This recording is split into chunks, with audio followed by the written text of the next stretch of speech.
Good afternoon বন্ধুরা। দেখো এখন এখানে আমি করছি খিচুড়ির সাথে খাওয়ার জন্য ফুলকপির পকোড়া।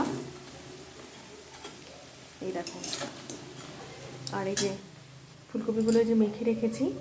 তো প্রথমে ফুলকপিগুলোকে এরকম ছোটো ছোটো করে কেটে নিয়ে একটুখানি নুন জলের মধ্যে ভাপিয়ে নিয়েছিলাম, যাতে করে ফুলকপির ভেতরে যে গ্যাসটা থাকে এবং তার সাথে সাথে ফুলকপি প্রোডাকশানের টাইমে যে তেল ইউজ করা হয় সেগুলো সব বেরিয়ে যায়। তারপরে সেটার জলটা ঝরিয়ে নিয়ে সেদ্ধ করা ফুলকপিটা একটু ঠান্ডা হলে ওর মধ্যে একটু নুন, একটু সামান্য জিরের গুঁড়ো, বেসন, একটু হলুদ, চালের গুঁড়ো, পরিমাণ মতো একটু ময়দা বা আটা, আর হচ্ছে আপনার পোস্ত, একটু খাবার সোডা, আর সামান্য একটু চিনি মুখের স্বাদের জন্য, আর ঝালের জন্য গোলমরিচের গুঁড়ো দিয়ে একটু ব্যাটারটা করে তার মধ্যে ফুলকপিগুলো মিশিয়ে এই যে ছোটো ছোটো করে বড়ার শেপে ভাজা হচ্ছে।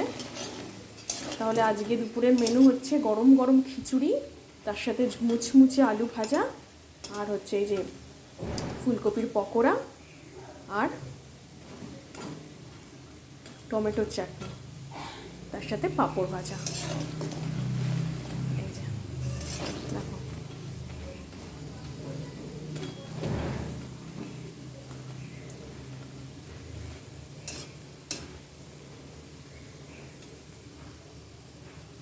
দেখো পুরো একদম মুচমুচে পকোড়া হবে।